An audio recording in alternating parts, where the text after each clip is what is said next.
corner weighing red velvet trunks. At 158 1/4 with a fine record of 38, 1 and 2. From Brockton, Massachusetts, they call him Marvelous Marvin Haglar. Well done. Here they come out. 10 rounds. Haglar on your right now, the southpaw, and Demmings a 22-1 record. What about these two? Clancy, Dundee, jump right in. Well, you see this Haglar's a southpaw. You can catch the way he's moving, and he comes in there and he comes trying to barrel and take over the fight. Demmings is fighting him properly, staying right in front of him, and not making him pick up momentum. Worst thing you can do from a southpaw is back up. Boy, Haglar's put together like a rock. Well, I tell you, Haglar has 30 knockouts out of 37 wins, which means he can punch.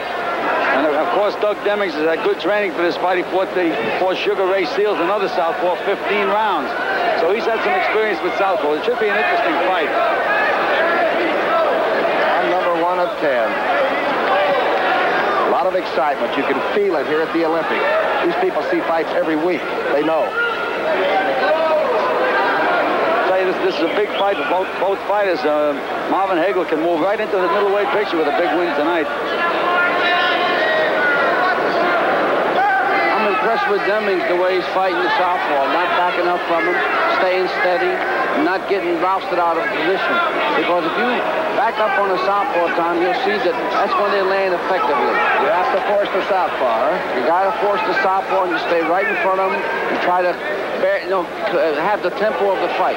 Hey, Gil, is there any advantage to trunks like Demmings has on, those long jobs, those pedal pushers or whatever it is? Well, I don't think there's any advantage to the pedal pushers, but I tell you, Marvin Haglar with that shaven head, that can be a distinct advantage.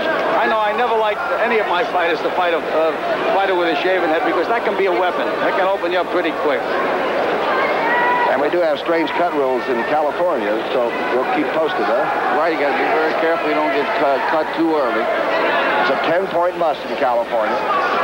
2 judges and the referee. Both fighters are tight in this first round.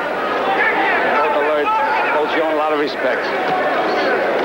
Haglar is 7th rated now in the world. He's the one with no hair and the good left hand.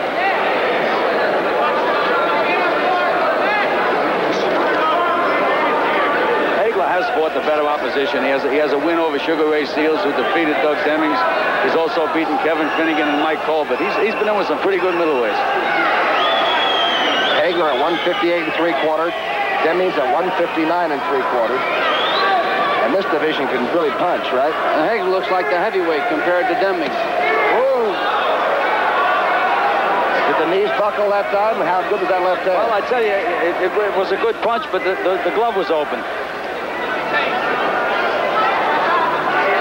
This is only the first round. Blue trunks. I tell you, both corners had long conferences with their fighters between rounds. This could very well develop into a tactical fight. I'm impressed with Demmings with that left hook because you'll notice that'll be the most effective punch in the fight with Haglar. But when you throw a left hook at a southpaw time, that's the blind side of the southpaw. The right hand is up in the air, and the left hook goes in there.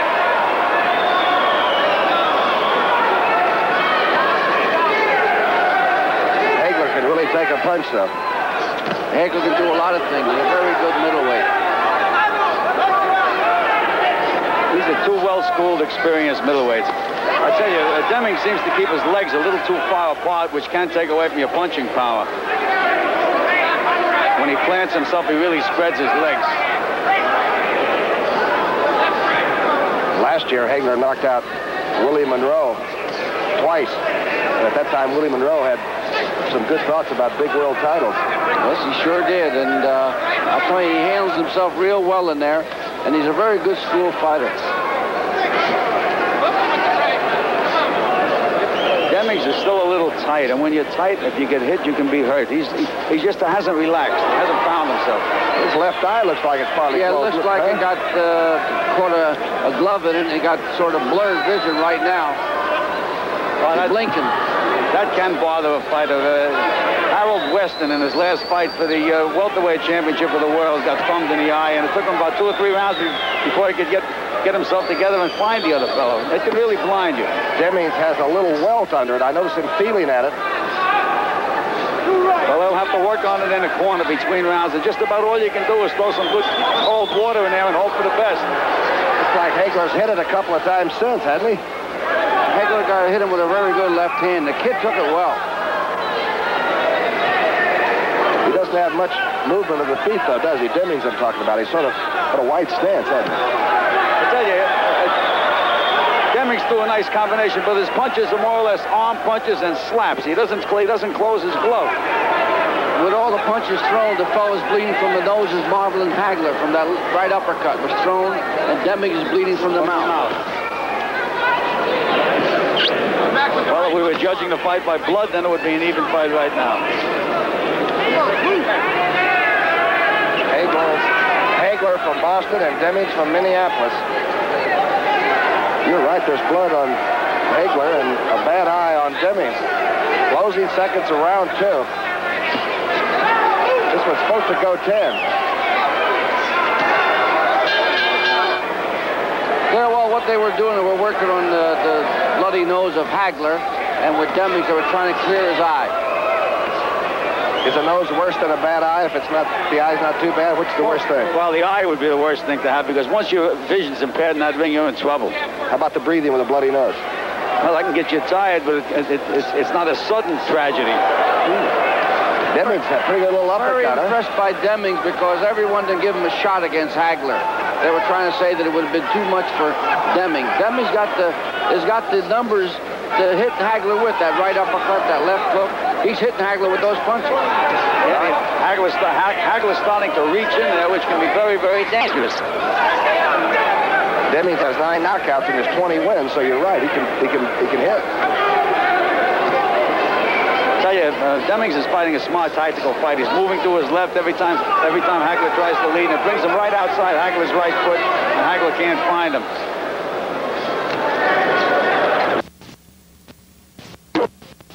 Is that always important with a fighter? Do good-looking muscles make good fighters always?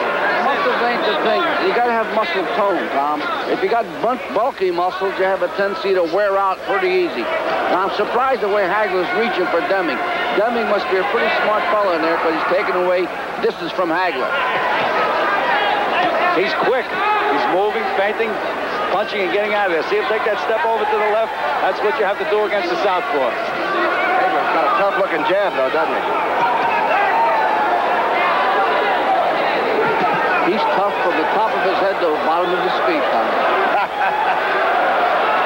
Well, Demmings isn't showing him too much respect. Haglar's had 30 knockouts in 37 fights, and Demmings is in there clowning.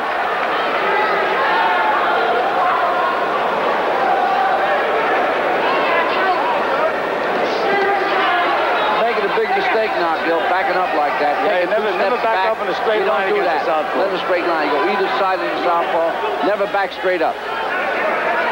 That's a mistake.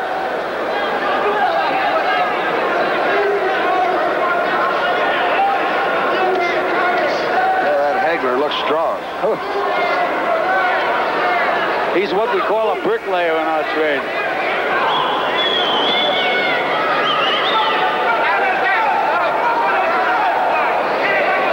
So he comes right out on top of it. Demmings is an excellent fighter, Tom. But he makes moves in there that shows why he's had all those good wins. Closing seconds of round 3. Haglar against Demmings, and they're just measuring one another.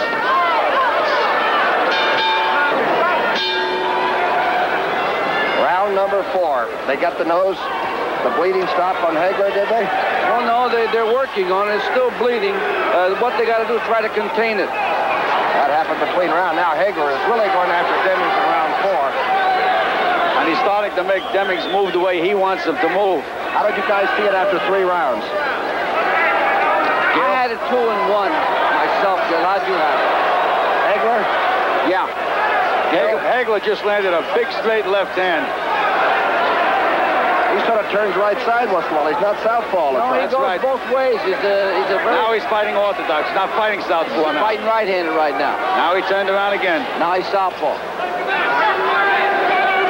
I guess the great left hookers in the boxing history were converted southpaws, weren't they? Archie Moore, I'm just trying to think of a few, huh? Well, Joe Maselli was another great puncher, southpaw converted. Now Haglar is fighting orthodox. He's got that left foot in front. Now he's back to the southpaw stand. Yeah, he's dictating right now. Demmings lost his tempo. Haglar's dominating right now. Minute 45 left in round 4. And Ronnie Haglar is after the man from Minnesota.